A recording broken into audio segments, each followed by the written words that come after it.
we are recommending that you go out and ghost hunt and break into houses that are abandoned. If somebody lives there, all the better. We actually had a roommate. Especially in Arizona. We had a roommate who did that when he was drunk, at least once that we know Oh of. my god. I wasn't breaking and entering, dude, so I broke and entered into this guy's house so that I could hide from the cops. So I could hide from the cops. That's not breaking and entering. You were hiding from the cops by forcing your way into this guy's home, dude. God, what a weirdo he is. He was such an intelligent idiot. Like, he was really good at making money, but oh my god. He was really good at making money. That kid, man. He's gonna open up a junkyard and be a millionaire. It's amazing. How do you want to open this episode? So let's say, hello and welcome, new viewers. This is Cameron. Hello, it's Amanda. Welcome. And this is the Wandering Crow. Today we're going to be going over haunted locations and stories of Arizona. There is a medicine story that tells of Crow's fascination with her own shadow. She kept looking at it, pecking at it until her shadow woke up and became alive. Then Crow's shadow ate her. Crow is dead Crow now. Join us as we attempt to look through the Wandering Crow's eye to find the gateway to the supernatural, to seek to know the unknowable mysteries of creation. Welcome to the Wandering Crow podcast. Horribly congested. Are you really? Are you getting sick? Nah, just hair. Oh. I had the pets last weekend, so... Where is my... That'll do it. What are you looking for? Sudafed. I'm looking for... Keep losing my document. There it is. There's the notes. Okay. So, Haunted Arizona. Welcome to episode 5. We did it. We're making episode number 5. Yay. We are officially live on several different podcast platforms at this point. And we've got 4. Well, one of them is published, and we've got 3 that are scheduled to be published. And this is episode 5. One thing that we have not done prior to this episode is told you how you can contact us. If you have stories or concerns or questions or suggestions for shows, or you have something that you want to talk to us about vis-a-vis, you're a voodoo practitioner, a mambo, or, what is it? Mambo or, what is the other name for a practitioner? Do you remember? Are you there? I'm here. Oh. Do you remember? Mambo. Mambo's a new one by me. Mambo and Mother of God. Thank you, brain, letting me down. Rabbi? No. I think that's what you're talking about. No, not a rabbi. God damn it.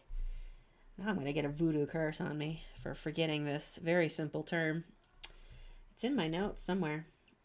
Well, anyway, if you practice voodoo, you can tell us what the types of names are for various practitioners and all of the things that we got wrong about voodoo in our very first episode.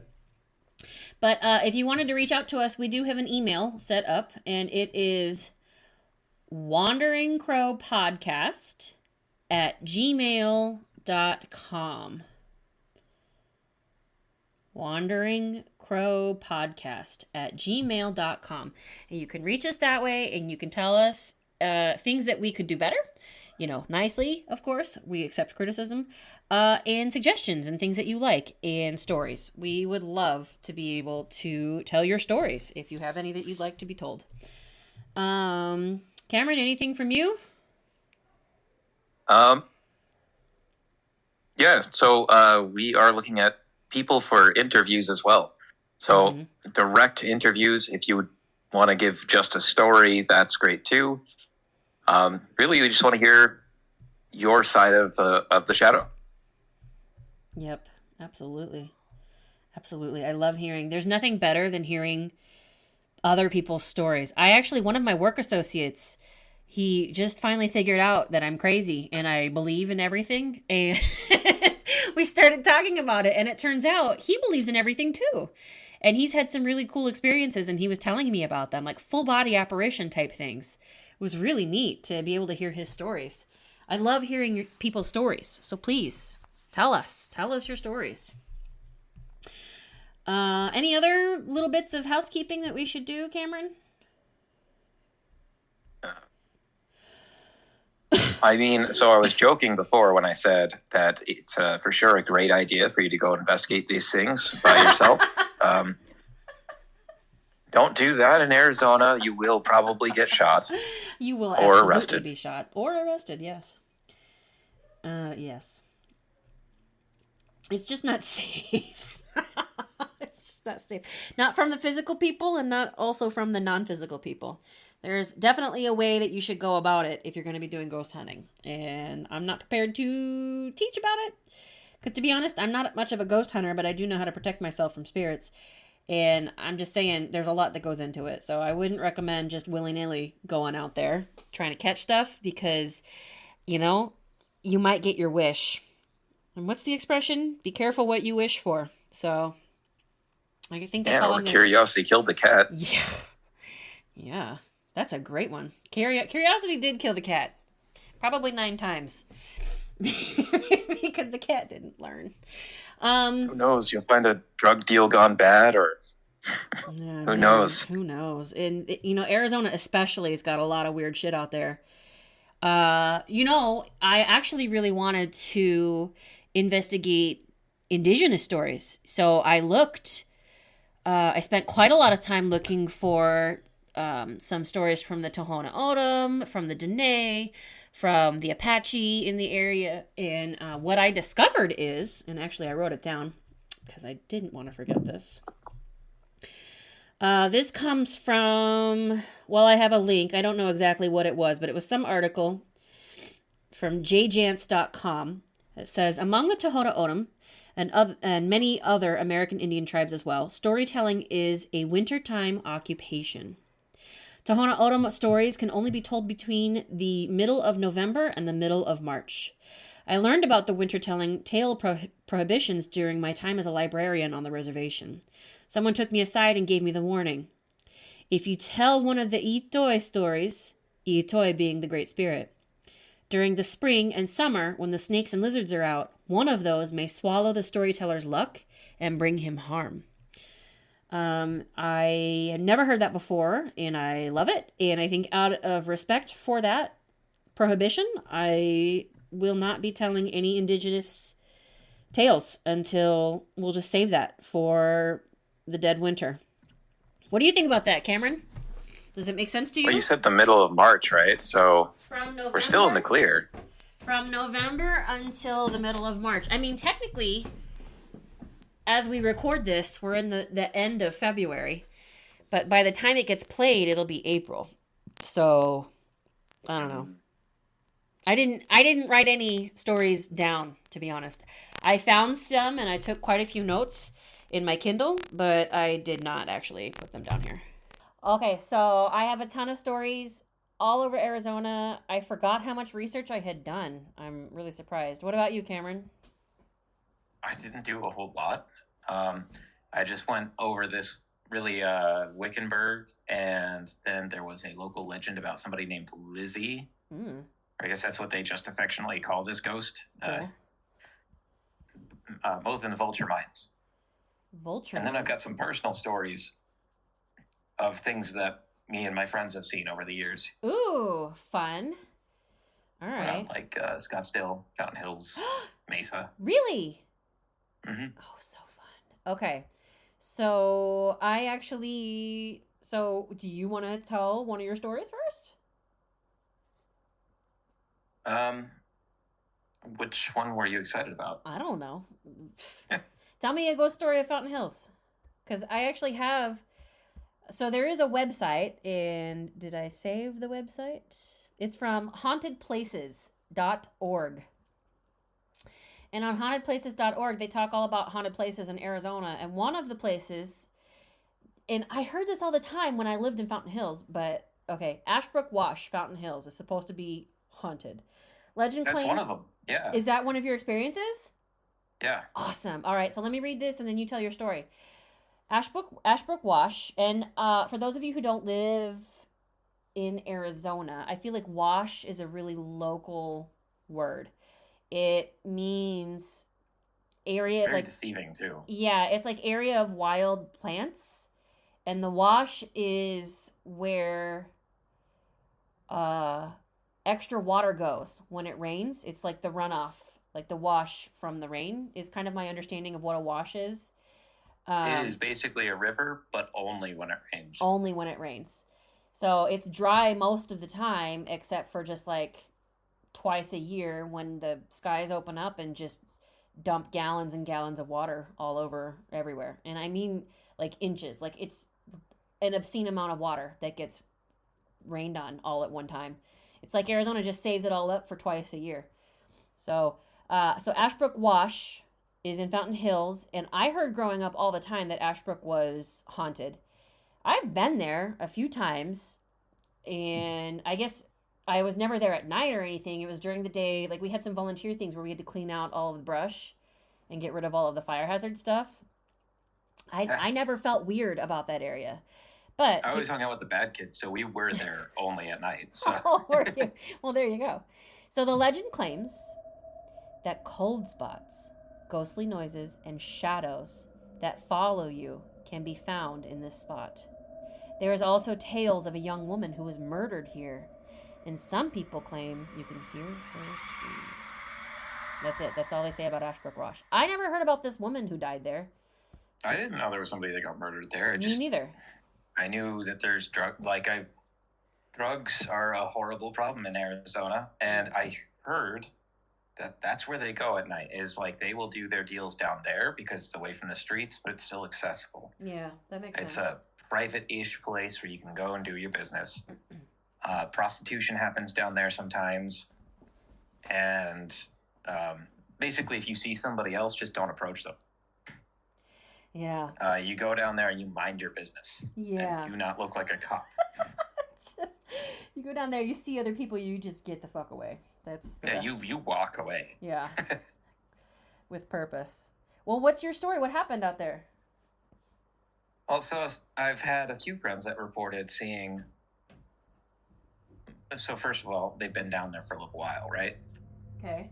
They walk around. They use that to smoke because the same reason that the people deal there, people like to hang out there. It's private. It's outside. Mm-hmm. It's something like being out in nature, but you didn't have to go far to do it. And the stoners actually have built a little dugout area with like seats and places to lay down, and like it's got walls and stuff so you can sort of hide out inside of the wash. And so they're hiding out in there, and they did actually hear a woman. They did hear a woman screaming. I had no idea that was a thing. Oh my God. And so they heard the woman screaming. They went over to investigate because that's too far. That's not just casual business in the night. That's right. That's someone we should do something. Yeah, someone's hurt. Yeah. So they went out and they looked around. They didn't see anything. What? They looked around some more. They saw what looked like just a man in the shadows, and he sort of walked into the darkness and disappeared. They didn't see a woman. Oh, and they never saw any trace of the man. Oh my gosh. Whoa. So, my eyes are like 3 times the size they should be. You can't see me, but I'm... Wow. So well, I guess we can't say names. That's crazy. I didn't know that I actually knew people who had an actual experience out there. And you didn't know about the woman. Yeah, they stopped going out there. They smoked at their house after that. That makes sense. You know, I just got a subscription, and I sent all of that information to you, by the way, to be able to go through the news archives for the Arizona Republic. I'm going to look. I'm going to see if we can find any news reports of a murder out there. They don't report on them very much. You'd be surprised. Remember there was a double homicide up north? That never hit the news. What double homicide? It was like the gardener. They were hiring like a day hand, and they were hiring him pretty regularly, and one day that guy went up there and just murdered them. Up north? What do you mean up north? Where? When was this? In Fountain Hills. I did not know about that. I'm talking north of Golden Eagle Park. Oh. Yeah, I know what off you of mean. like the super rich area. Grasshopper Road or whatever. Yeah. I didn't know about that.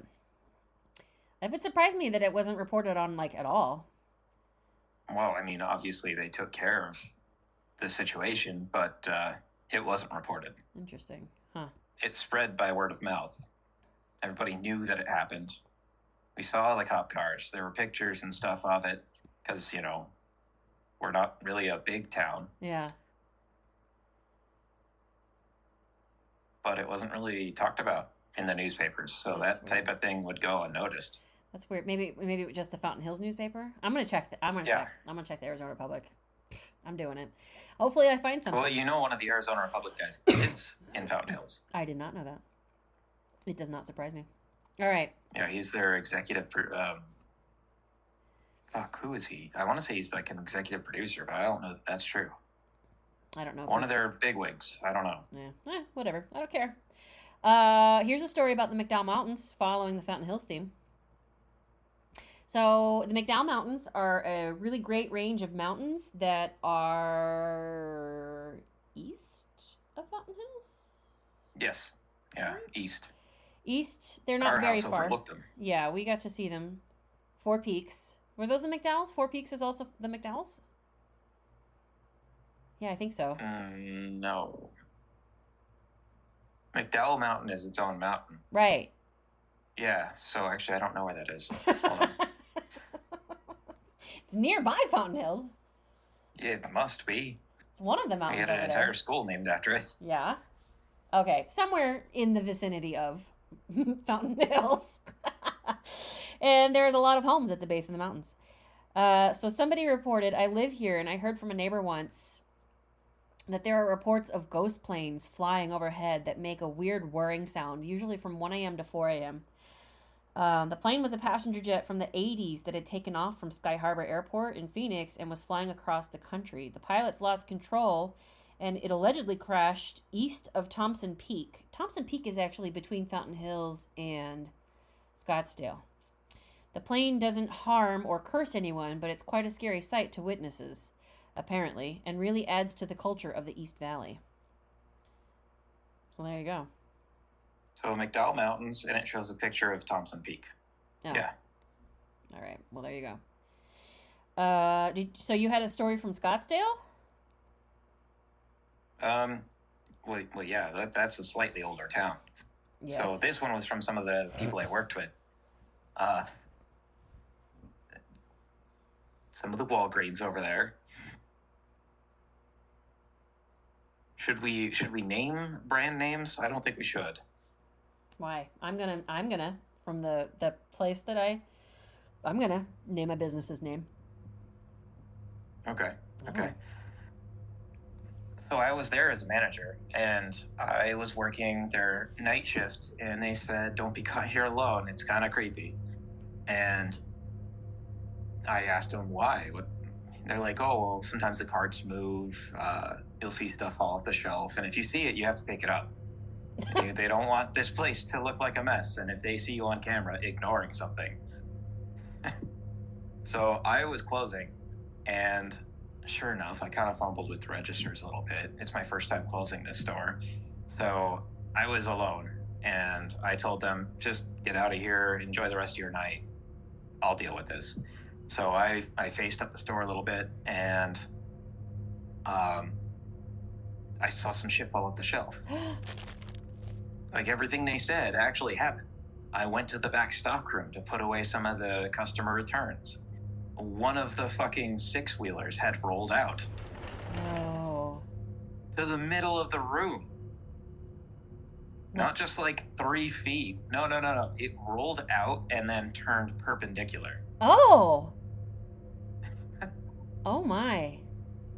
How did you feel while all of that was happening? Well, I mean, it's me, so like, oh shit. Okay, they weren't lying. Yeah. Put it back. Made sure to do my job and left as soon as I could. And then texted them, "Hey, you were right." Dude. So that was one of the Walgreens somewhere in Scottsdale. Wow. And once again, so I know of a death at a Walgreens in Fountain Hills.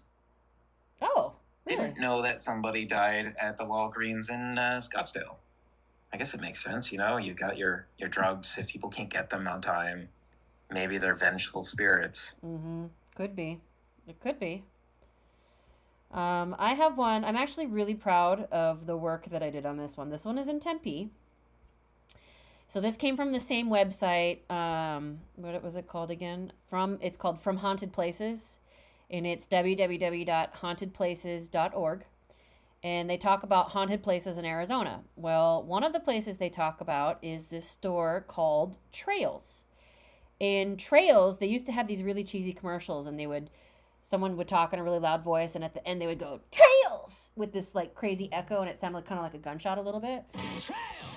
And they sold smoke paraphernalia and, bongs and things and other stupid, I just want to, by the way, I'm just going to I say things like that. Like, I noticed about myself that in the very first episode, I talked about how I was looking for stuff on Baron Samedi, and I kept finding quote unquote stupid D&D stuff.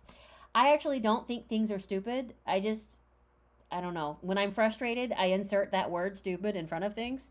I like Dungeons and Dragons. I have friends who play Dungeons and Dragons, and I felt really bad that I said something so inflammatory. I'm offended. About D&D. So, but anyway, so I say that, and I don't actually mean it. So I want to apologize. I actually do play D&D. I didn't catch that. I want to apologize to all D&D people out there. I was just frustrated I couldn't find what I was looking for. D&D's cool, man, dude. It is cool. I agree. But when I reheard the episode, I was like, ooh, ouch. Anyone who plays D&D is never going to listen to our show. I made a character that he's a goblin, and he just puts things in his mouth and eats them.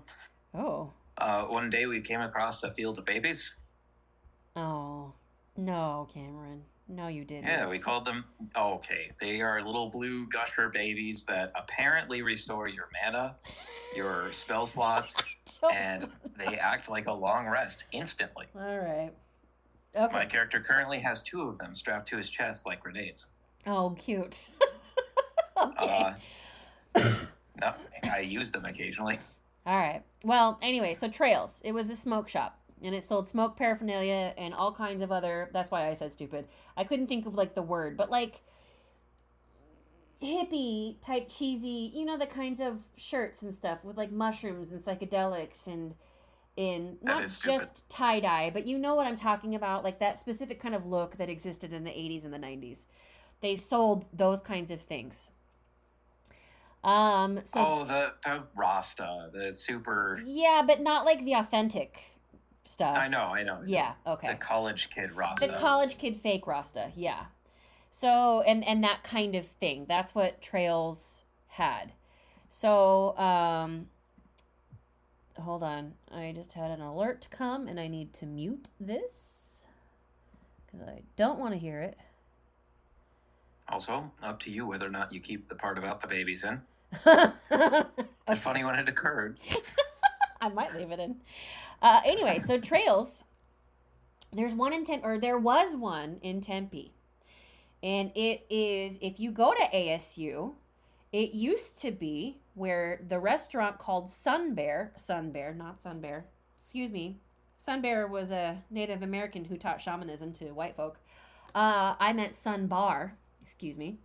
There's a restaurant called Sun Bar that's there now. So if you are on 5th Street... So if you're what is it, lot 129? Is that what it was? I forget which the lot was. But the main parking lot, and you ride your little bike over to Mill Avenue, and you go a little bit beyond Mill Avenue. So between Mill and Ash, there is a building there, and it looks a lot nicer now than it used to look, but it was basically all cinder block, and it was built in 1967. And the story goes, wait a minute, I lost the story. Oh my God. Many customers and employees of this store in Tempe claim that it is haunted. People claim to have seen the ghost of a young woman on the stairs and the sounds of footsteps coming from above when there is no one on the second level. Doors open and close, and people report a strange quote-unquote feeling. Some people claim that the young woman haunting the store is the ghost of a woman who committed suicide in the building back in the 1900s. So I heard that, I read that, and I was like, wait a minute, that building's definitely not more than, there's no way that it's almost 100 years old or more than 100 years old. There's no way. So I went to the Maricopa County Assessor's Office online, and I looked up like the sales stuff and the building stuff of the building. I even like looked for the lot number in case I could try to find like maybe a murder on the lot. But the building was definitely built in 1967. So no woman died in that building in the early 1900s. It's not, because the building didn't exist. So it's like, okay, did I just debunk this story? I did find out that the trail's owner, his father was a politician. So I thought, oh, maybe somebody did die there. And then it got hushed up because of the political ties. But I couldn't find anything about that. So I did find in 2008, there was an Arizona Republic newspaper article that also cites the same haunting. And they talk about a woman who committed suicide there about 100 years earlier. So then I was looking, and I looked up some historic maps. I wanted to see what the area looked like, and I couldn't find a damn thing. But directly behind the Trails building is this building called the Tempe Bakery / Hackett House. And it was built in 1888. And they share a lot. They're right up against each other. And the Tempe Bakery Hackett House is actually two different structures. The first part of it, the first resident was an unmarried baker named William Hilge. And he bought the property that year. And that was actually in 1887 that he purchased it. And then he built the building in 88. And he actually owned 4 different lots, all scattered throughout the area. And he's directly across from the Tempe Old Mill. And that's how Mill Avenue gets its name, is because there was an actual flour mill right there. And so he was a very smart man, and he built the very first bakery in Tempe, right there, right next to the mill. And he would bake fresh bread from the flour from the mill, and he was selling it to, like, there were miners and all kinds of other folks. I think there was a mine nearby. So he used the front 2-story building as both a residence and a bake shop, and he kept his ovens in the back small 1-story building, and both of those buildings are still there. I found the newspaper article that reports in 1905, so the early 1900s, he was injured from a leap from Tempe Butte.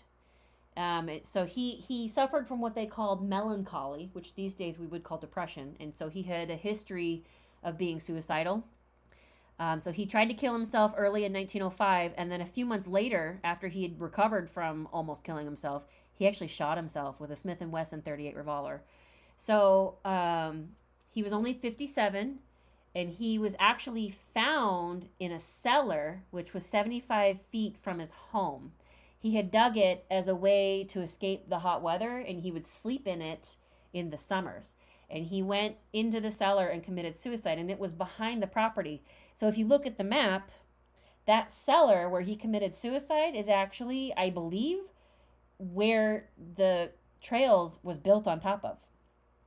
I think it became a separate lot, and then the Trails was built on there in 1967. So I was really proud of myself for finding all of that. And there's no way they filled in the cellar. They had to have incorporated it in their building. I don't know. Maybe they did, or maybe they did fill it in, because he just dug it out by himself, so who knows what they did. I have a very strong interest in going and doing a little bit more investigating. I did go because it's so close and tried to do a little EVP session. I actually wanted to go in and ask the current workers of Sunbar, the restaurant, if they'd heard or seen anything. But it was closed that day. It was a Tuesday and it was closed, and I was really bummed out. It was the middle of the day. And so I was like, I'm here. I'm just going to do a quick EVP and see what I find. Now, the one thing I'll note is that they say that they've seen the ghost of a young woman. That's the only thing I can't really explain. But there was a person, not a woman. The only person who was reported dying on this property is Mr. William Hilga. So I did do an EVP session, and it has kind of the and it's just an EVPP, but they use a little bit of like they integrate another technology in with it. So it's kind of the frequency hopping to kind of create almost like a ghost box effect to make it easier for any entities to actually speak. So it sounds like a male voice. That's just the tech, just translating the energy, I guess, into something that you can hear. I'm going to pause the recording real quick. Okay, I think I got it. I think it's queued up. Hopefully it just looks like I am on the phone and not a weirdo trying to get EVPs in the middle of the day. I'm going to go underneath the parking garage.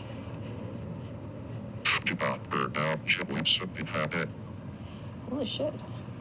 So that was the first EVP. And to me, I had to listen to it a bunch of times, but it sounds like they're saying, stop her now or she'll make something happen, is what it sounded like to me. And we tried so hard to get Cameron to be able to hear it.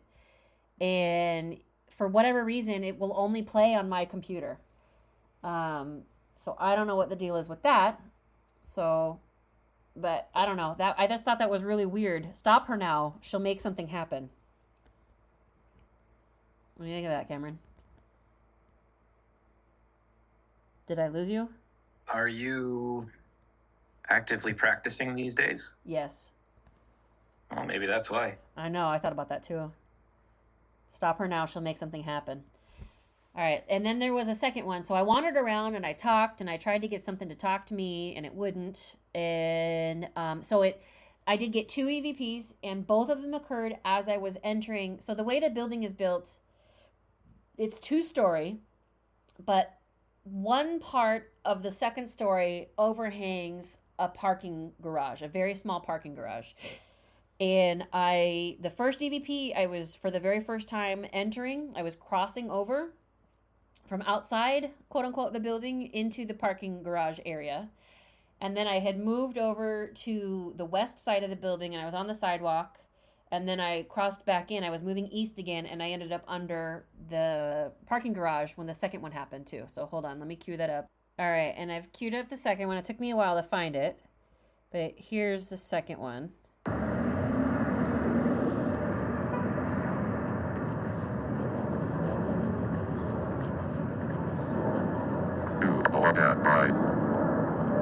What are you saying? All right, I'm going to pause that. So to me, it sounded like, after I listened to it several times, it sounded like the voice was saying, you, go ahead, bye. Which to me kind of had like a bye Felicia kind of energy to it. Like, you, leave, go, goodbye, is kind of what it... I didn't hear you, but I heard go ahead, bye. Oh, you did hear that? I was thinking he said something like quality of life. Oh. Quantity of light. But go ahead, bye. That makes sense. Yeah.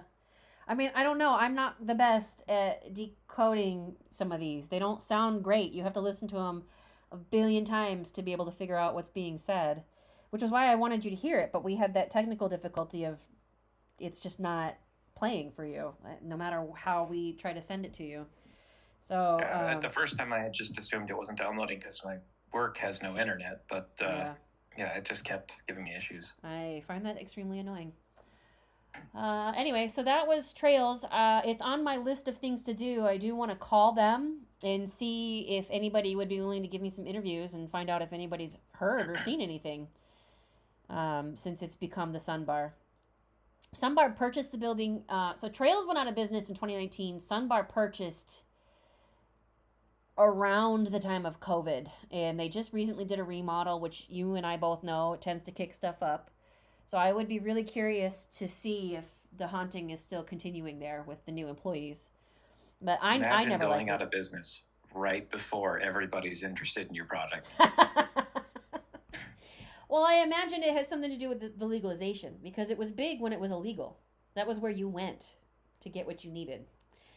That would still be where you go. Are you kidding me? They still had everything. I don't think that it just wasn't. It wasn't. What is it? It wasn't a novelty anymore. Yeah, I mean, there was a report in the newspaper of not that trails, not the one in Tempe, but one of the other trails ended up being. They found out that they were selling fentanyl from it. So that one got shut down. Yeah, I wonder if that had something to do with the whole business dying. I don't know. Because I mean, they were obviously selling stuff in the back. Oh, they had signs all over. It was. Don't ask us about illegal stuff. Wink, wink, nudge, nudge. It was so obvious. It was ridiculous how obvious it was. Oh man. But anyway, so that was the trails haunting, and I thought that was kind of cool. And then there's a couple of others that are like local, and I kind of want to go check out.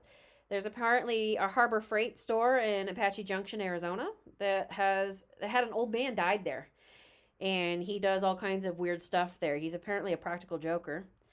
And then... Huh? Good man. Yeah. And then, there's obviously the Superstition Mountains. There's a whole story and mythology about the lost gold mine at Superstition Mountain and some of the stuff that goes on there. You know what's weird to me is, so the Superstition Mountains, it's not a huge plot of land, and it doesn't cut through anything that would be strategic in cartel practices, right? Yeah, but wouldn't. I hear all the time that the cartel operates out of there. Really? Yeah. That's like surprising. Some of the decapitations that happen are apparently from the cartel. Really? And so that's why they say, all right, even if you don't believe in the supernatural and all that, don't go in the Superstition Mountains by yourself, especially. Interesting. Because, this place is known for ne'er-do-wells. Well, that does make sense. And that's some of the lore, is the bodies turning up without heads, or heads turning up without bodies over at the Superstition Mountains. But those were not solved. But that is a cartel go-to. They do like chopping people's heads off. You can't stop them. Wow. They just love it. I wonder... I mean, I guess that makes sense, because Apache Junction is, well known for its drug problem. But then again, so are a lot of places in Arizona, so... But, okay, so what are they doing in Superstition Springs? Carting it off to Fountain Hills? That's what's north. Probably. I mean, it's all super close to each other. Maybe Scottsdale. They've got a bit of an issue. Well, maybe it's like a hub before they actually leave Arizona, and they go to like New Mexico and all the other states that are around us. I guess not Utah, probably. But I mean, it's such a weird location in the center, yet also in the east. It is really weird. I can't imagine. I mean, but Florence is not far from there, and Florence has got some shady shit in it. My favorite story about that, though, is so it was after the first few decapitated heads were found, or the bodies, never the heads. And what time frame is this? Because I thought that this has been going on for a long time. Yeah, this is older. Okay. This was one of the first people that went out. He was a wealthy trustee. He was a trustee kid. He was maybe in his 40s, 45, like a little bit older, especially if you go back in time, that was considered older. He was really upset that everybody his entire life told him he couldn't do this, he couldn't do that. He was just a trustee. He wasn't really a man, Mm-hmm. He set out to prove everybody wrong and to prove that he was able-bodied and whatnot. He actually did have bad knees. He had a disability. Okay. So he got two people to escort him out to the middle of the Superstition Mountains. He was going to find the gold himself. Oh. He got there, The other two guys looked at each other like, hey man, you can just waive the other fee. We'll just take you back right now if you want. And he was upset and yelled at them, told them to get the fuck out of here. And he spent a week out there circling around looking for this gold. One of his first nights over there, it was reported, well, they found a letter on his body. Sort of like he was documenting or running a diary of what was going on. One of his first nights out there, he found a cave and he took shelter there. He put a fire up, made a tent, and he said, the first few hours, perfectly normal. You know, I felt liberated. It was great. It was me versus the wild. But then I saw a couple of eyes looking at me from outside the cave. And then I heard a low rumble. Now, I assumed that it was a bobcat, mountain lion, something. Mm-hmm. And like a child, I put the blanket up over my head and hid in my tent. I heard it circling all throughout the night until eventually my fire died out and I fell asleep. The next morning I walked out and I saw no footprints of any bobcats, any mountain lions. Instead, I found a circle of human footprints around my tent without a trail leading in or out.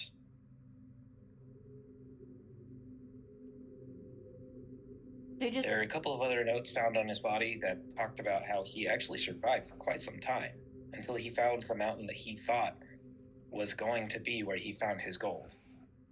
And it was said that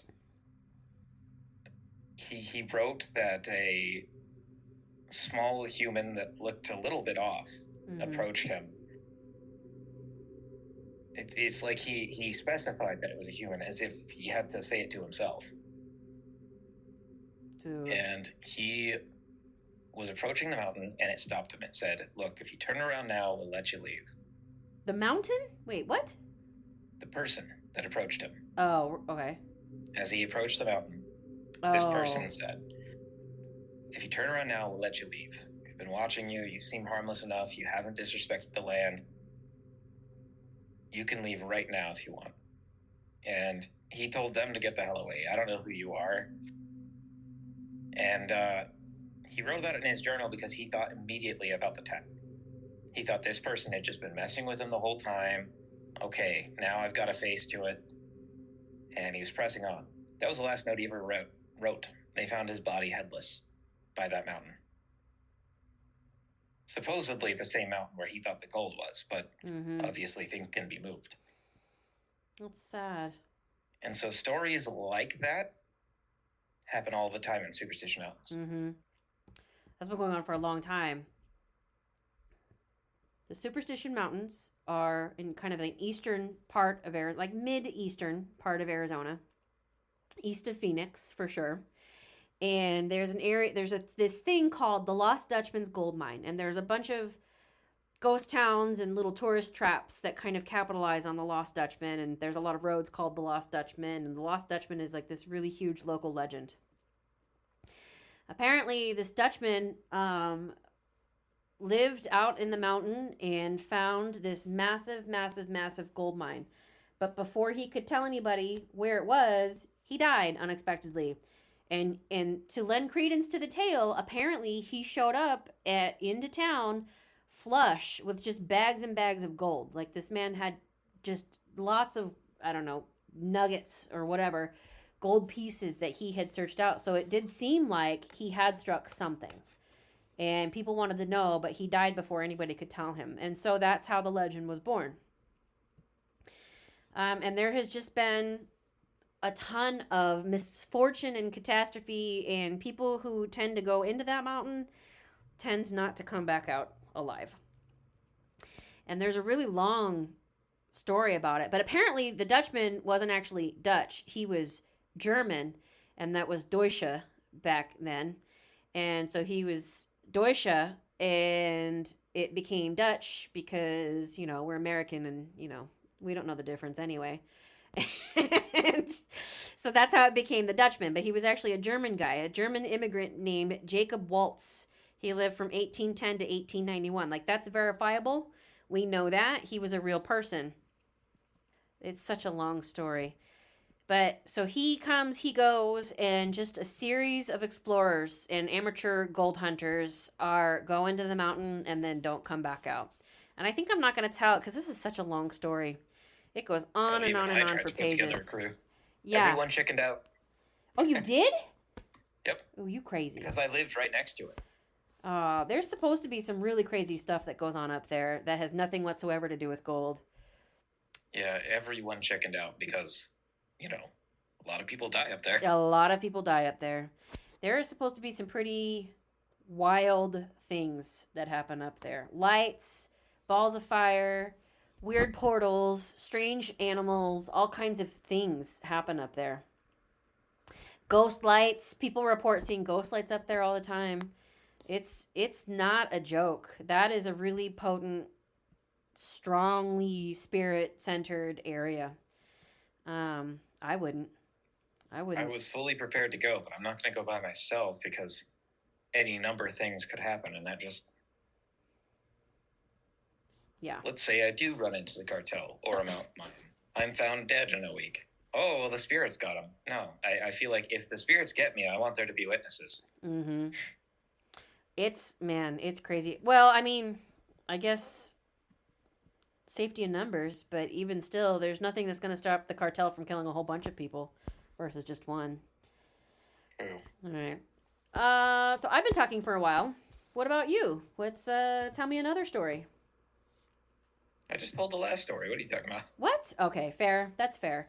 All right, so the Arizona Central has these really cool... This is actually... I really liked this one. They have this really, really neat series of 8 Arizona stories. In one of them, they're classifying it as an urban myth, but it's actually really cool. So, there's this thing. I had never heard this story before, called the Red Ghost. And apparently it terrorized the Arizona frontier for a decade before the 20th century. So sometime in the late 1800s, early 1900s. They say the beast was tall, fierce, red as the fires of hell, and ridden by a dead man. That sort of thing causes chills no matter what century. Its first sighting was in 1883, in which the Red Ghost trampled a woman to death near Eagle Creek in southeastern Arizona. It later destroyed a prospector's camp near Clifton, and on another occasion, toppled the teamsters' wagons in the middle of the night. Terrified witnesses altogether would describe its immense size, and the only physical evidence left behind was large cloven hoof prints and tufts of red hair. So, what do you think it ended up being? Because it did end up being a real physical thing. Bear. So close. So, this is how they say it in the article. This is Arizona Central writing at its finest. So, what is the Red Ghost in Arizona, ? Well, finally, an upright and sober citizen spotted the beast while rounding up cows near the Salt River. He recognized it as a camel, but there was something peculiar. What?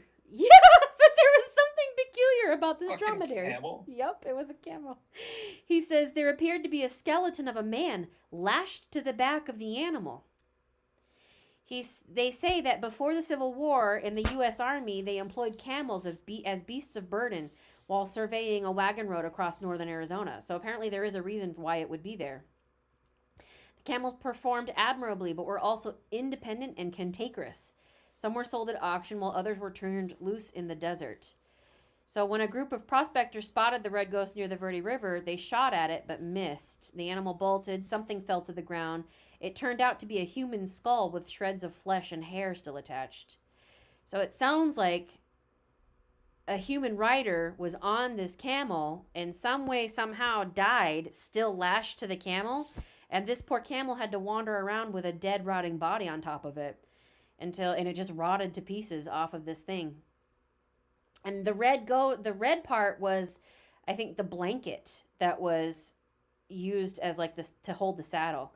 He said, over the years, the Red Ghost legend grew even as the body of its horrifying rider fell away in bits and pieces. The story finally came to an end when a rancher named Mizo Hastings spotted a tall red camel in his garden and shot it. None of the skeletons remained, but the camel's back still bore the scars from the leather straps cutting into its flesh. The mysterious rider was a miner too weak to ride, a soldier on a dare, no one knows. But that apparently was a real story. Can you believe it? I'd never heard that story before. That's so bizarre. It's actually illegal to bathe your donkey in a bathtub or to let him sleep in a bathtub. I did not know that. Why is that a law? Yeah. I don't... That is a law. Was there a lot of that in early Arizona colonial times? I don't understand at all. I don't know. Was there a lot of people riding camels back in the early days of Arizona? That's pretty fucking wild. Apparently the U.S. Army was. That is such a different time. Wow. These days we live memes through the internet. They did it in real life back then. Oh, that's one way to talk about it. Oh my gosh, that was a very different time. So there was another one I liked, but I don't know where it went. Oh, not everyone may know this, but the London Bridge. Does everyone know where the London Bridge resides now? Listeners, Bueller. Cameron, do you know? Do you have a guess? It's somewhere out here. Yeah, it's in Lake Havasu City. So I've never been to Lake Havasu. Me neither, but I hear it's beautiful. I should go sometime. So apparently someone, and I guess it was, I thought it was a private person, but maybe it was the city. We purchased the London Bridge. I don't know why. I don't know the thought process. I don't understand. But we purchased the London Bridge, and it was transported to Arizona brick by brick and rebuilt in painstaking, very carefully crafted way. So it is the actual London Bridge.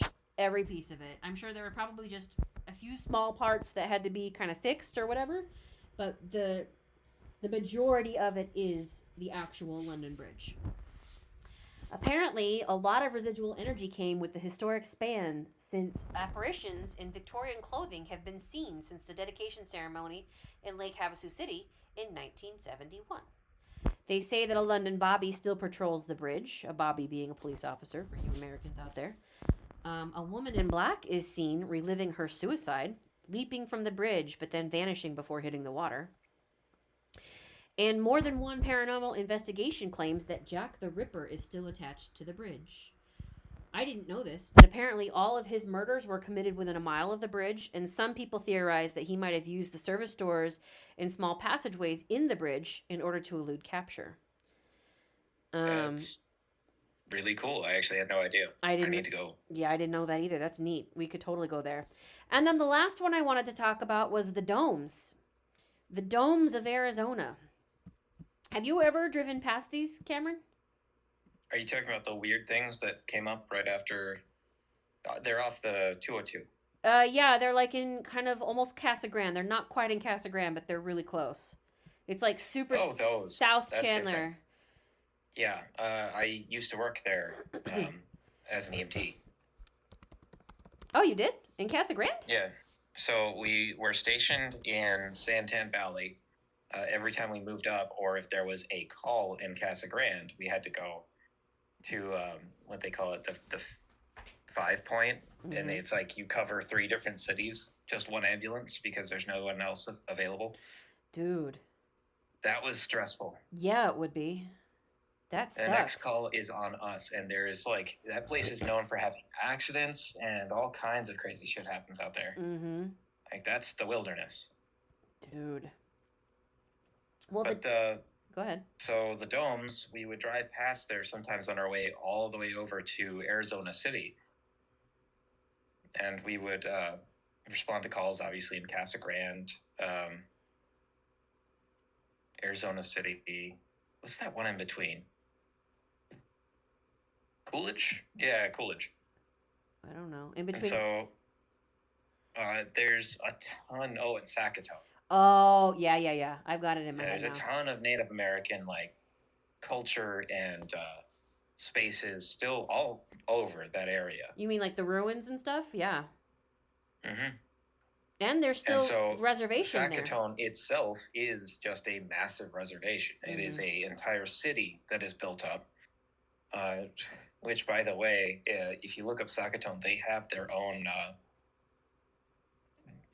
skinwalker lore of something that lives in the mountains near Saskatoon. I didn't know that.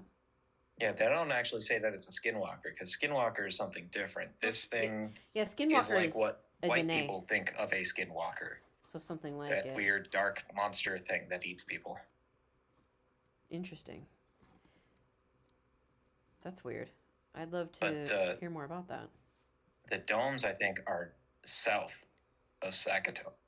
They're like west. So a little like southwest of Saskatoon, I want to say. Because Saskatoon is kind of east of Casa Grande, but north of Casa Grande too. It's weird the way that it's all spread out. Like, because there's like unincorporated Maricopa, like the city of Maricopa out there. Then there's Casa Grande, Saskatoon, and oh man, it's the weirdest thing, because in those mountains, Winslow. I've driven my entire life, basically. My professional life, I've been a delivery driver, EMT, this and that. It always involves driving. Mm-hmm. Up around Saskatoon, the only place I ever got lost. I had no idea where I was. Really? I pointed to where I thought was north, and he's like, that's west, dude. You're fucking kidding me. No, that is north. I was like, no, that's west. Oh, man. Okay, so the domes are weird. They're just weird. They're literally what they sound like. They're just a collection of concrete domes that exist for apparently no reason. I actually thought that they were some kind of ruin. I mean, I guess technically they are, but I thought like an ancient ruin that was just still there, but that's not what it is. So, do you know much about the history of the domes? So I know more about like the ruins that were there. Yeah. In fact, the Casa Grande, what is it, the bowl or something? No, what's that? Because there's this place that used to be like a sacrificial or a festival meeting place.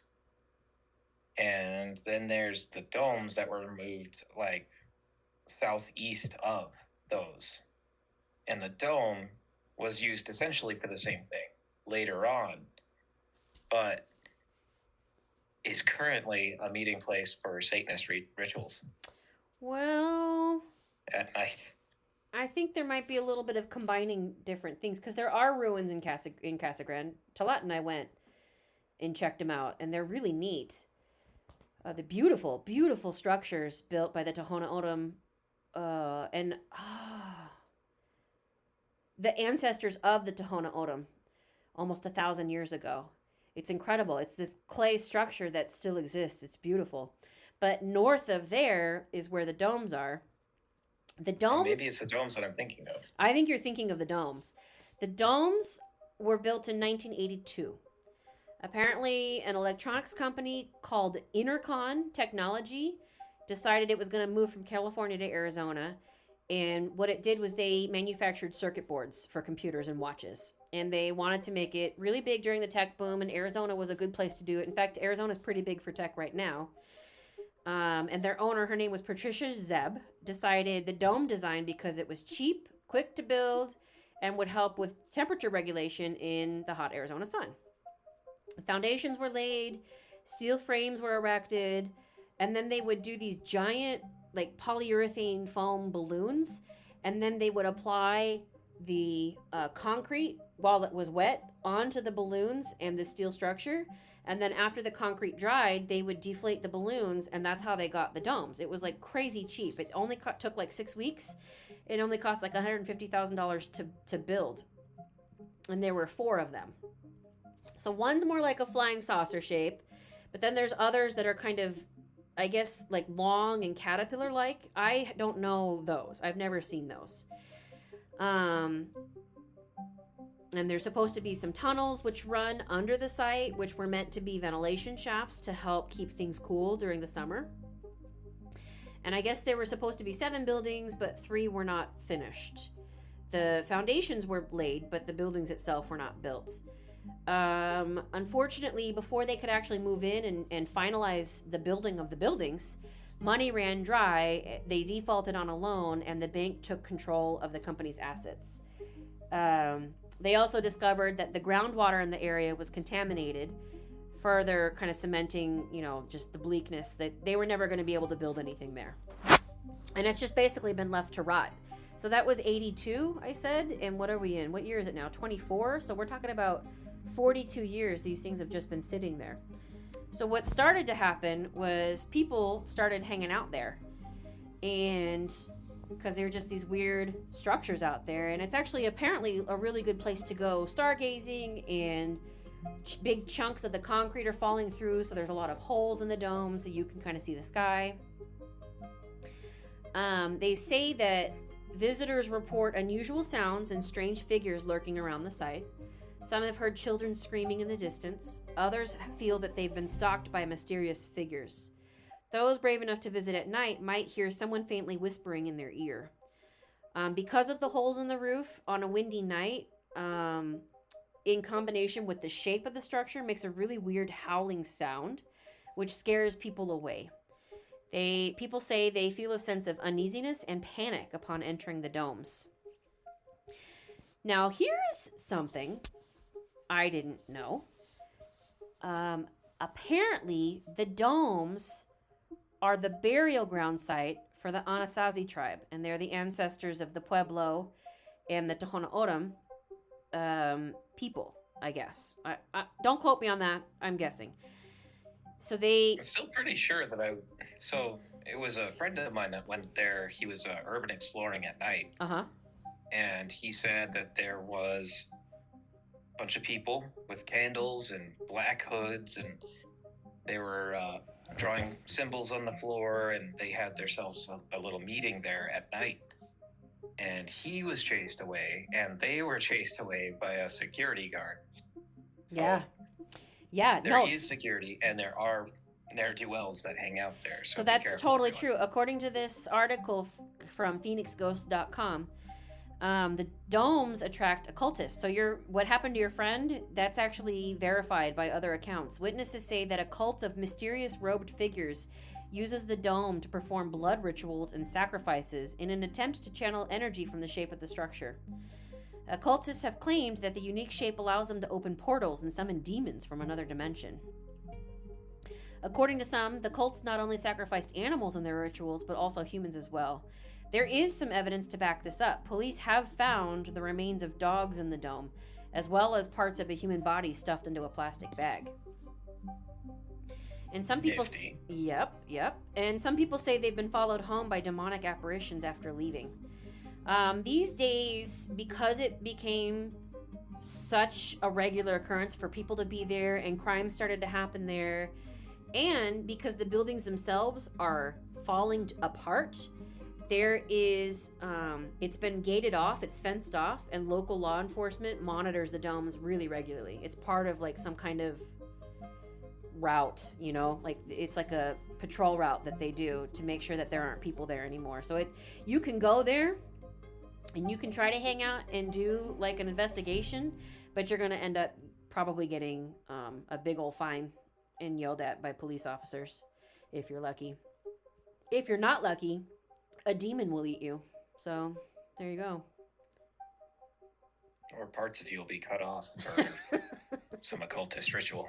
I didn't know that it was a burial ground site. So this lady, I wonder if she knew that. She just went ahead and built these buildings on top of an old Anasazi tribe burial ground. The locals knew that. That's what I was talking about, is that they built something on top of. You were right. Well, maybe that's why the business went bust. I didn't know it was a burial site. Let's be clear here. I didn't know that it was that. I think there's something to be said about curses, man. I mean, it seems like everything that could have went wrong for them. And that land is just cursed. I mean, even the drinking water is no good, which is weird. Well, that's called Montezuma's revenge, but... All right, Tag, you're it. Your turn. Okay, so it is said that in Arizona, if you drink the water here, you will shit yourself profusely. Sometimes to death. It's such a funny thing. Okay. So in Flagstaff, there's a couple of different stories. The only one that I had firsthand was when I was working at Fry's overnight. Yeah, me and my buddy Don, he and I both started seeing stuff like out of the corner of our eyes. It wasn't anything major. We just sort of would see like what looked like somebody watching us, making sure we were staying on top of our jobs.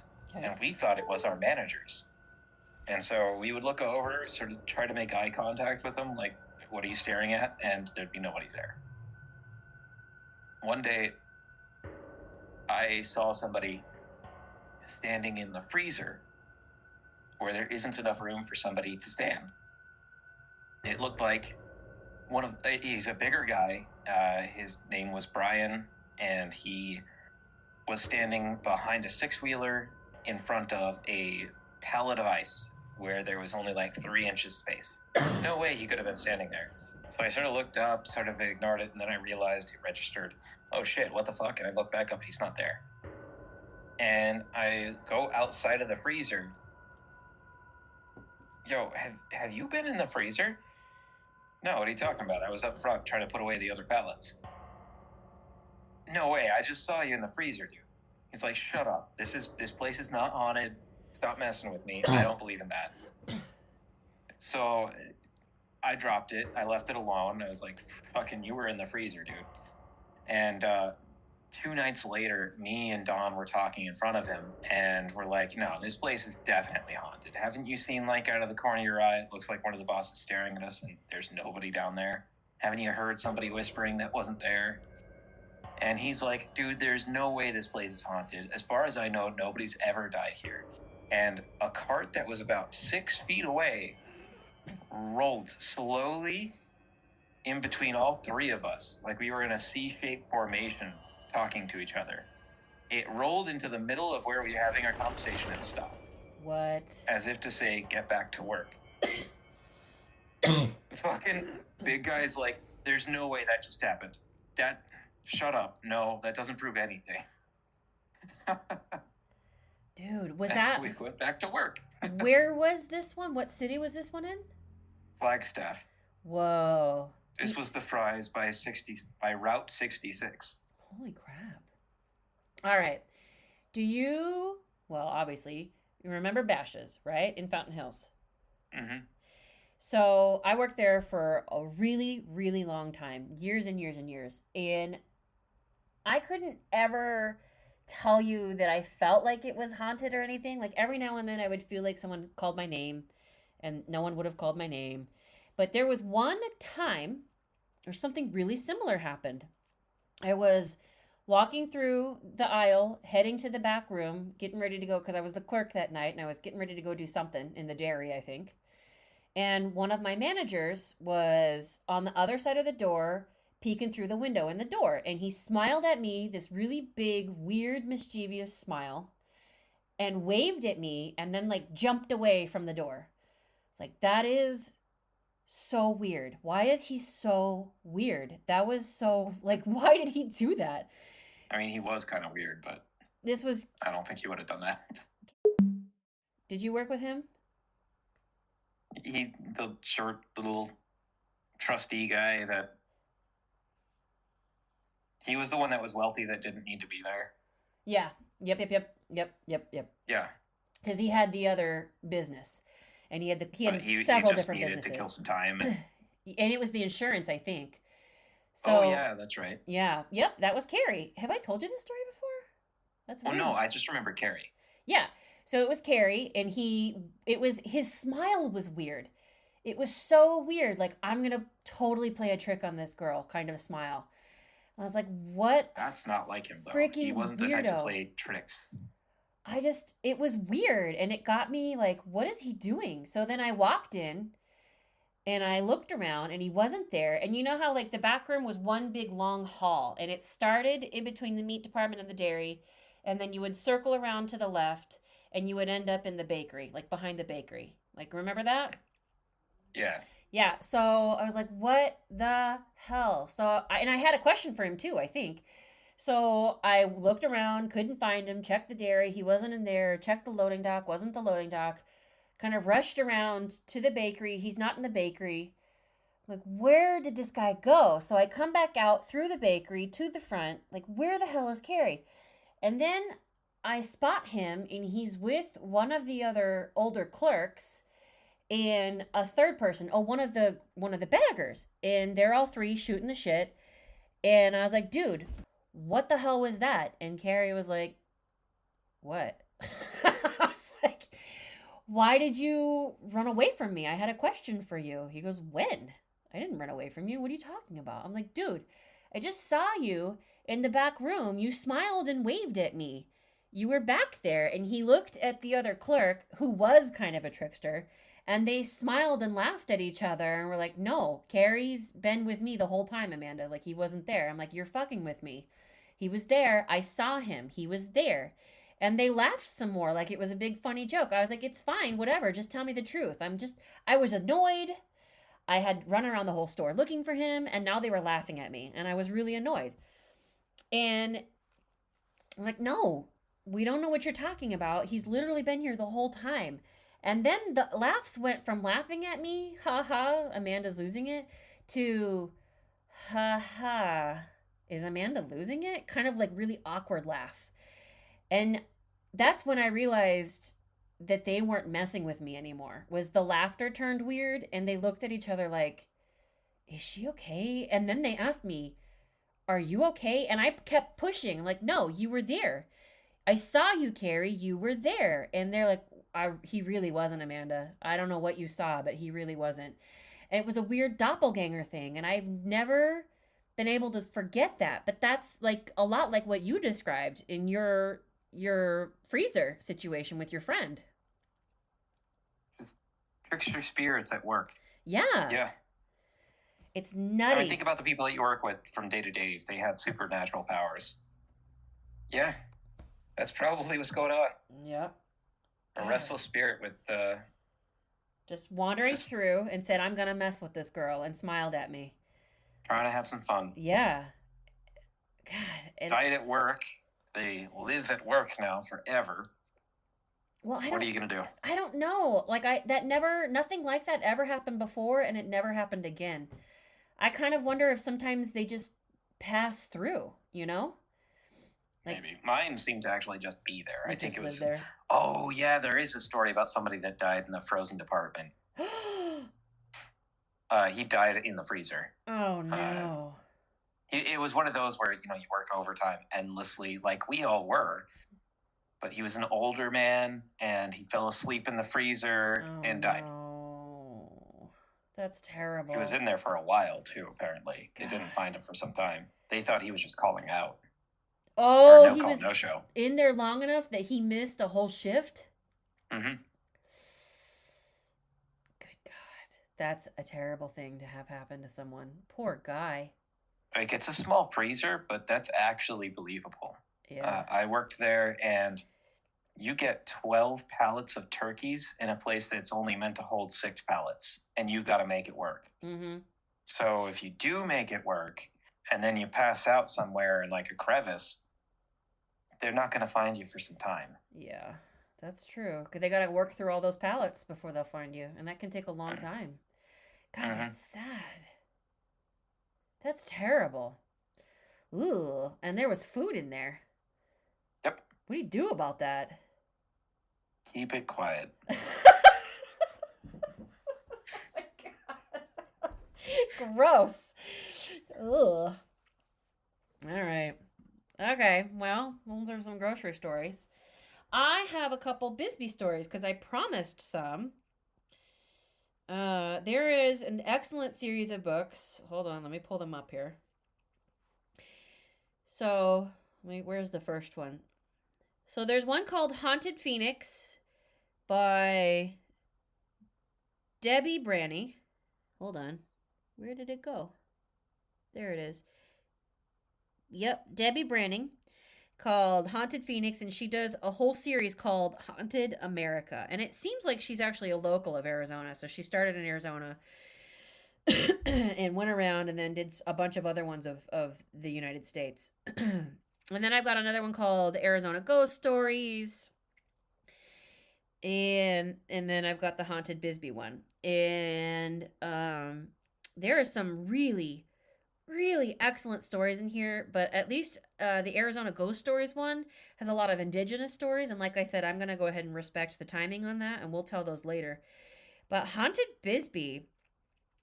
So this book has the first 4 chapters are all about the history of Bisbee and how Bisbee was formed, and it was at one time kind of the seat of government in Arizona. It was a booming city, and just tons and tons and tons of gold were mined out of Bisbee. Gold and copper were the 2 big ones. And to this day, Bisbee is an extremely weird, haunted, tiny little town. I feel like for its size, there is a disproportionate number of hauntings and ghosts. Have you ever been to Bisbee? I have not. Oh, it's a cool place. It's down south. I believe it's an hour south of Tucson, I want to say. Kind of south and west of Tucson. Bisbee, it has just miles and miles of mines underneath it. Let's see if I can find the actual. There's 2,300 miles of mine tunnels under Bisbee, Lowell, and Warren, and those are neighboring towns. Can you believe that? 2,300 miles of mines. That's a lot of underground mines. Mm-hmm. Bisbee was founded in 1880, and it was incorporated in 1902. The first elected mayor was Josiah Muirhead. He was an immigrant from Canada. In 1929, the county seat was changed from Tombstone to Bisbee. There are, like I said, 2,300 miles of mine tunnels under Bisbee, Lowell, and Warren. During Bisbee's mining period, over 3 million ounces of gold and 8 billion pounds of copper were extricated. Bisbee's actually pretty high in the mountains. Its elevation is 5,300 feet. High in the mountains comparatively, compared to the rest of Arizona. The original segment of Bisbee and its residential area became a historical district in 1980. The mines and surrounding properties were solely owned in later years by Phelps Dodge and are now owned by Freeport McMoran Copper and Gold. So now these days, there's not a lot of mining that goes on there. I think there's still probably a little bit. But Bisbee is now an eclectic town filled with charm and diverse cultures, surrounded by gorgeous Victorian structures and breathtaking mountainous views. It was a really big deal, and there are a lot of really beautiful old homes there. And now, mostly it's hippies that live there who want to, quote, keep Bisbee weird. That's on a shirt in Bisbee. Oh, gross. There's a few stories. So at Upper Tombstone Canyon, near the turnoff to Highway 80, at the end of another narrow and extremely steep road, stands an original Bisbee house. This structure was originally built around 1890 and has been home to only a handful of families. Another house was built in 1928 on the same site, and the woman who writes the book says, "This was my childhood home." Was not the Victorian house, but the second house that was built in 1928. So they move in and they live there, and there's a lot of really weird small events that are going on there. Just really weird voices, dogs freaking out and barking for no reason, tin cans sounding like they're being dragged around the house, funny little things. And this girl, decides that she's going to do a Ouija board. And she did a Ouija board there in the home.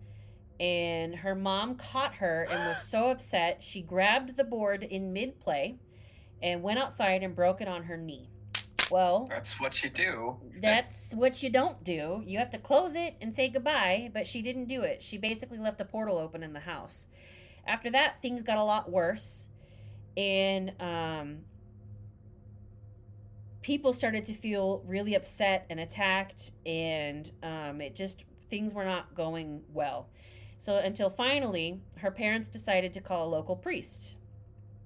Priest came and he... Huh? I will say, technically, if you break the Ouija board, it just works better. Oh, really? Because you'll leave the portal open indefinitely, and eventually you get to talk to them directly. Yes, that's true. It works better for the ghosts anyway. Yeah. So the priest came, he threw holy water all around the house, did prayer protections, and it seemed like for a little while things kind of calmed down. One day, her mom was taking an afternoon nap and woke up to an eyeless face floating on her bedroom wall. And that's when they called the priest again. The original priest wasn't available, so they had a different guy by the name of Reverend Thomas D. Rice who showed up. So, in no more than mere moments later, the sound of another fight started in the attic. The priest asked how to get up there. My father led him to the attic door. He opened it for him, and Father Rice made the sign of the cross and went up the stairs as my father followed. The priest began to pray. As he got to the third step from the top, he stopped, and his voice grew louder. He turned and extended his arm to my father to a halt. The priest's blood seemed to drain from his face. When he reached the top, he looked like he was going to faint. He mustered his courage and took a few steps into the attic. The fighting stopped. The priest turned toward the stairs and hurried to exit. Suddenly, he was pushed and flew toward all of us at the bottom of the stairs. He fell into the wall and collapsed on the steps. After that, Father Rice said he was going to recommend a special mass for further protection of our family and was going to meet with Father Padilla on his return. That's the original priest. I will discuss what has happened and the urgency of the situation. I am also going to recommend an exorcism, the priest said to my parents. Later, she went back and talked to a priest there and said that since his arrival, and this was in the 90s, since his arrival, this other priest, Father Nadolny, said that he had performed about 12 house blessings in Bisbee, but denied ever seeing an exorcism while he was there. They ended up doing an exorcism in her parents' house. She said the exorcism may have calmed the spirits, but it did not close the vortex located at the heart of the house. My mother may have unknowingly left the opening to the other side by not correctly sealing the vortex open by the Ouija board and making this spirit-laden home the most haunted house in Bisbee. Actually, she doesn't name the house. That's weird. Probably because it's real and she didn't want people to just sort of show up. Yeah. That's strange. Okay, so that was the story of Bisbee. Yep. Well, that particular Bisbee house, anyway. There's actually a lot of Bisbee that's supposed to be haunted. You know, apparently there's underground tunnels in Flagstaff. That makes sense. I think there was mining done in Flagstaff, too. Oh, there's a Freemason guild there, too. Oh. Okay. It's actually well known in that area. I bought one of their books. The Light in the East is one of their versions of the Bible. Oh. I have that in my room. Did you read it? Real preachy. That's, what Bibles are. They're, all the lessons and stuff. I don't know what I was thinking when I bought it. What did you think it was going to... Oh, cool, Freemasons. Yeah. They've got their own building up in the college. Like, they're pretty well known. They've got their own little funeral plot, cemetery in the college. But there's also tunnels all over that very hushed voices say that some weird shit happens in there. As an outsider, I only heard about it from one person. Really? And then I kind of talked about it with somebody else, and they're like, yeah, I know about them, and they kind of changed the topic. Oh, really? Mm-hmm. Wow. So, like, they're there, and you can go to them, but it's heavily recommended that you don't. Why? What happens? Don't know. I didn't go. I mean, I'm going to go ahead and take that advice, but... Yeah. It sounds like there's people there that will ruin your life, but... Yikes. Suspicious. It is suspicious. That's one of the things about Bisbee that I really didn't like. So I went to Bisbee with some friends right after I finished nursing school. So this was like, God, 15 years ago, and maybe more. It was a long time ago. And while we were there, we went on a ghost tour. And I remember the fire station number 2 gave me the mega creeps.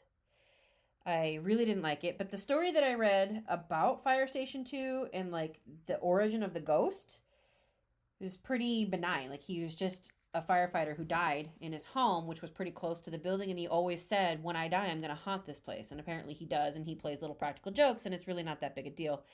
But I actually felt like something really dangerous was there. Like it actually gave me, I really wanted to go. I didn't want to be there any more than we were. And it was just a driving tour. We didn't even go in the building. But the part of Bisbee that gave me the biggest creeps of all was this thing called the Lavender Pit. And I don't know if this is done all over the world. I'm guessing it probably is. I think I've seen pictures of it in like Africa where they do the mining for the whatever it is that we need for our phones. What's the name? Silicone? Not silicone. I want to say cobalt or something. Oh, fuck. I know what you're talking about. Yeah. Doesn't matter. But that's an open pit mine. It's basically, instead of digging a long tunnel that has to be trenched and has to be supported and is, you can have lots of cave-ins and stuff, they just basically blow up a big hole in the ground and then just start digging. And there is this pit in Bisbee, one of 2 that exists, that's called the Lavender Pit. And when I was standing there looking at it, I just had this sense of the sadness of the land and how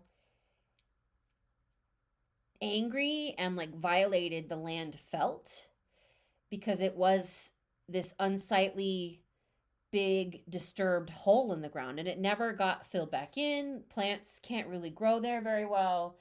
Like it's just this weird hole in the ground that exists. And I just felt like the land itself was unhappy. It was sad and angry.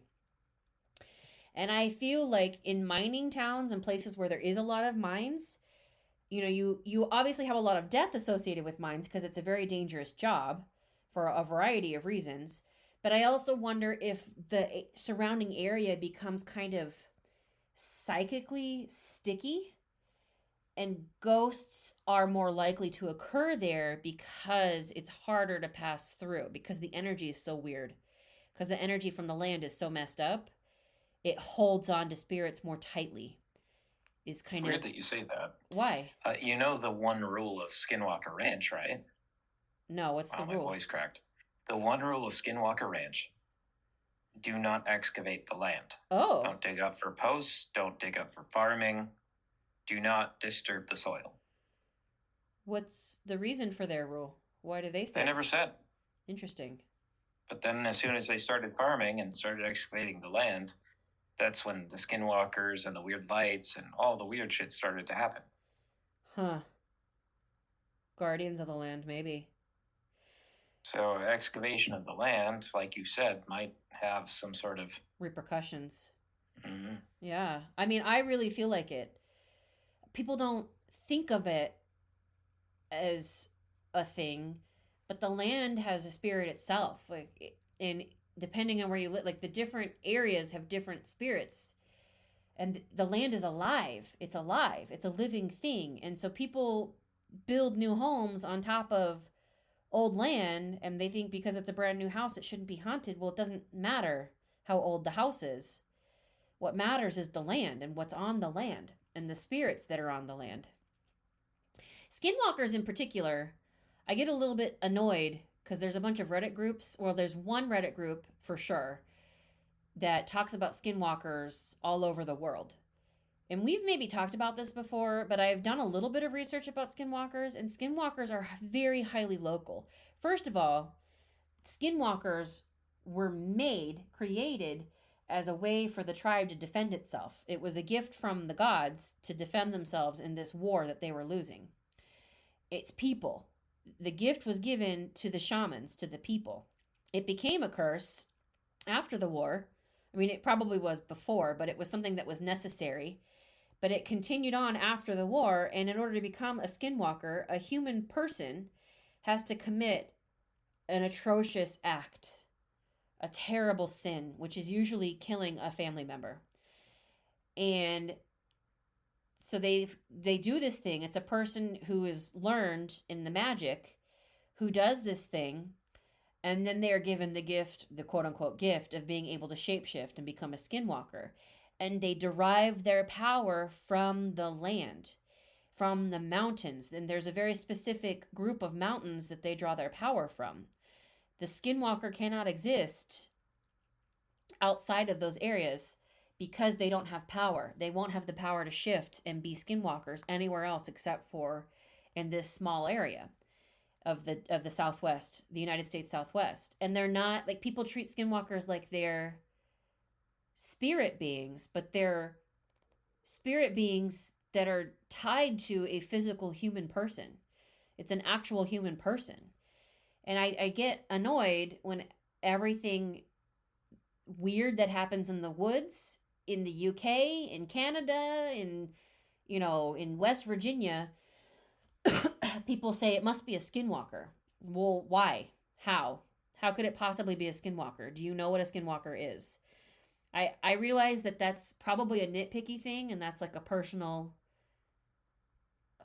pet peeve, but it is still a pet peeve. And if there's one thing I can do is to educate people that not every damn thing is a skinwalker, then I'm going to freaking do it.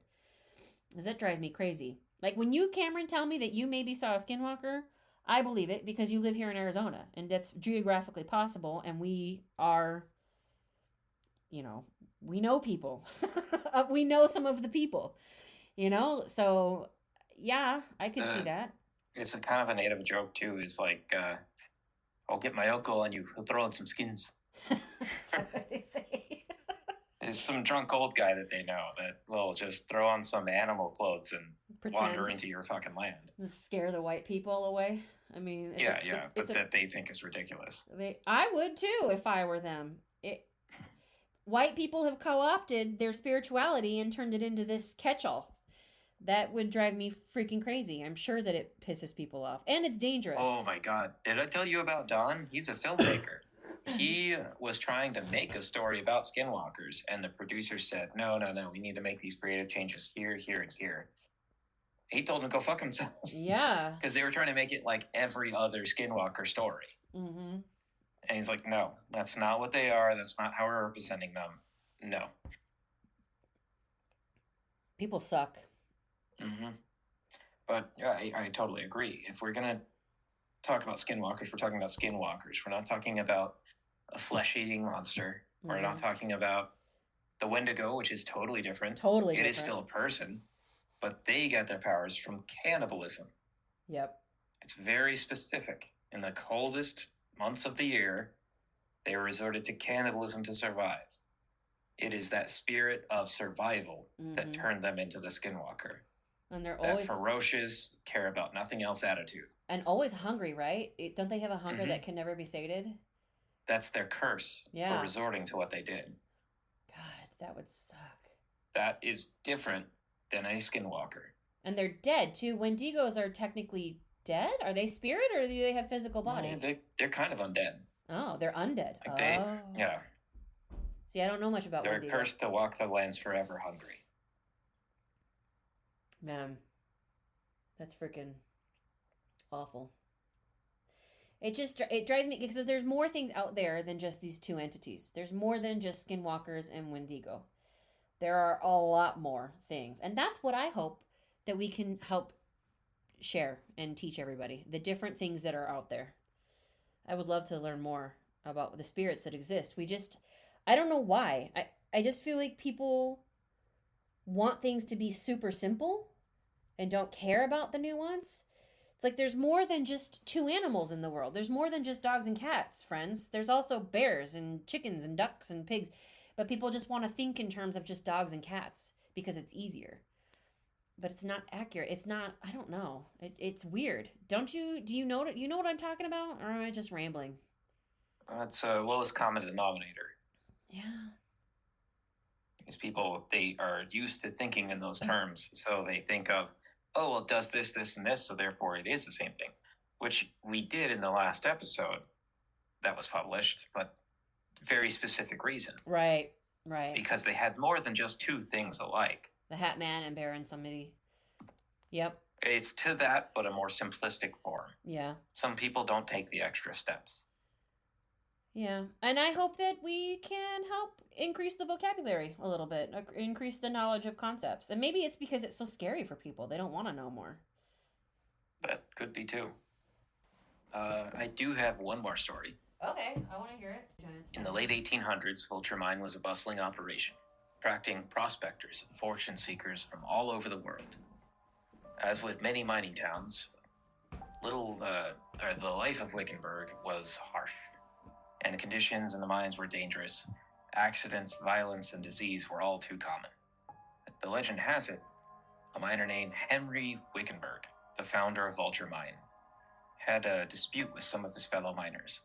In a fit of rage, these disgruntled miners reportedly murdered Wickenburg in cold blood, and it is said that he had a gunshot wound to the head. Oh. After the alleged murders, strange and unsettling events began to occur around the mine.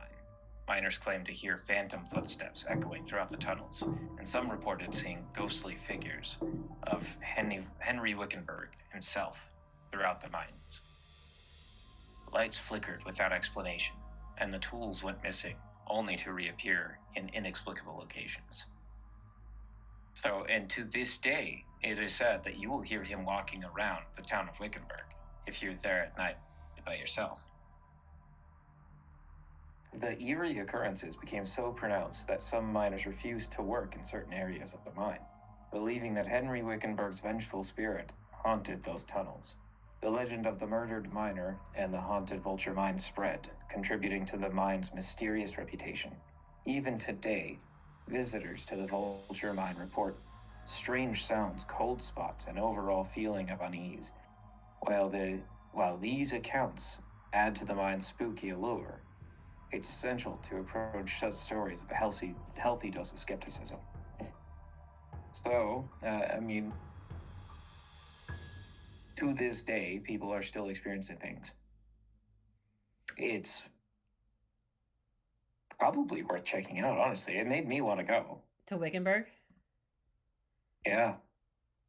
I have a friend that's from there. I should totally, get her to show me around. Yeah, you should. I mean, every story that I read made me want to go there. Maybe we Some of their old churches, oh my god, it's so Gothic. It's so cool. Maybe we could... French Gothic are some of their churches. Oh, yeah. In Wickenburg? That's the picture that she showed. I don't know if it was actually from Wickenburg. That's cool. The tag she put in there. I had no idea. That's neat. Maybe we could do some, paranormal investigating, some ghost hunting a little bit here and there. That would make a good podcast. That'd be legit. Yeah, take lots of recordings, see if you get EVPs, talk to people. That'd be really cool. Just go into the mine, see if I can find myself some of that gold. Yeah. I mean, I don't know. Mines give me that ever happens when you're looking for gold. Yeah, nothing ever bad happens when you're looking Certainly for gold. Not. Certainly not in Wickenburg or the Superstition Mountains. Yeah, you'll definitely leave with your head attached to your body. That's for sure. Yes.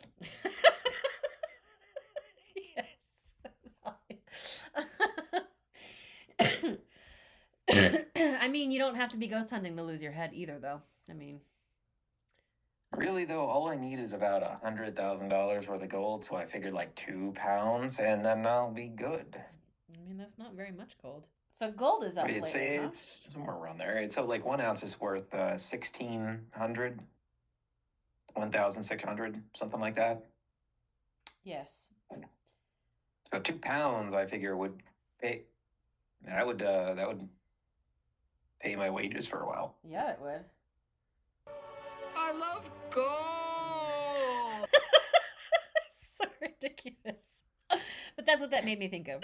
I love gold! I dated a Dutch woman, and you her did? Mom had the crazy accent. Here, you remember Lindsay? Oh, yeah. her mom was straight from Holland and had the accent and everything. Man. That's where I learned out they couldn't say the word third without sounding silly. Because it sounds like they're saying turd. You're so mean. Sorry, I'm a child. You are a child. Well, you were a child then, for sure. I still think it's funny. Are you kidding me? Oh my god. Freaky deaky Dutch. Oh man. All right. Well, I had a lot of fun researching this episode. How about you, Cameron? I did. It's pretty crazy to see what's in your own backyard. Right? And to all the viewers, I do recommend doing that and telling us what you found. Yes, please. If you want to come in and present it, by all means, that'd be fun. We'll interview you about your local location. Yes. And if you're doing any ghost hunting, please do it safely. I don't want weird stuff following you home.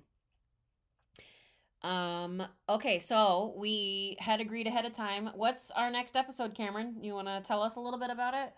What does a listener have to look forward to? We agreed ahead of time? Yes. Well, what did we agree on? I think I helped pick it too. I don't remember. Yes, you did. Oh my god. So we agreed that we were going to go back in time a little bit and we were going to investigate Maman Brigitte. Yes, okay. That's right. We were going to do individual studies. I can tell that you've come quite far in your research already. No, not at all. Yes, I know. I hate to give away the goose there, but yeah, no, I need to. Yeah, you got some work to do. I can tell. It's cool. It's been a weird couple of weeks. I did a little bit, not a lot. I've been sick, and it's been really, really, really busy with stuff with the kids. So I mean, we're lucky we got this episode recorded like a week and a half late. Yeah. But we're good. It's going to be good. I'm excited about it, and we're going to learn some really interesting things. It'll be a good episode. Yes. I'm excited to see what Maman Brigitte is and what would tie her to who I think she is. Yeah, that'll be really cool. That'll be interesting. All right. Well, this was a fun episode, and I think that we could do a whole series of Haunted Arizona. Honestly, there's so much going on out there. It would, after doing a little bit of research, it would actually be really easy. We could do a whole show just on Haunted Arizona. Like boots on the ground, just going around and looking at things. Mm-hmm. Yeah. Yeah. Well, anyway, so definitely you're going to have more Haunted Arizona stuff to look forward to. We didn't even talk about Sedona. We didn't talk about Tombstone. You know, like there's so much stuff out there. So, and there's... Red Mountain. Yep, Red Mountain. We didn't talk about any of the Native American stuff because we're going to hold on to the timeline stuff. And then there's like hundreds and hundreds of dead towns, of literal ghost towns that were old mining towns that are gone. Goldfield Ranch. Yep. That's a big one. Yep. All kinds of stuff out there. So anyway, lots of fun stuff to look forward to. It's been a good time. Thanks for hanging out with us, and we will see you next time. Cameron, you gonna... Here on the Wandering Crow. I didn't. What's our outro? I don't know. We actually don't technically have one. I've just been picking random songs, and where it feels right, I fade us out and fade the song in, and then I pick a blooper, and then I fade the music out and have the blooper go for a little bit, and then I put the music back on. That's kind of been the outro. It's been fun. Hope you enjoyed the podcast, everyone. Join us again next time on Wandering Crow. Yes, sir. Bye.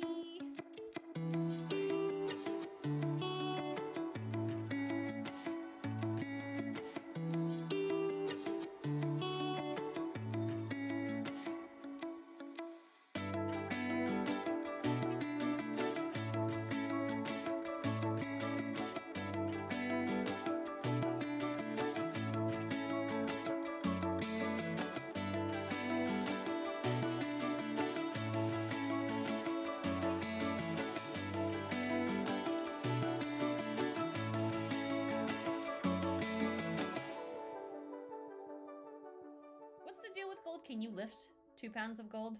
Or is that like impossible? Because it's so dense, you know? So pounds is the unit of measurement of weight. Yeah. Yeah, you're right. What is it? So 2 pounds of feathers weighs the same as 2 pounds of iron. Thank you. Thanks. Appreciate that. What's the Don't thing? need to mansplain me.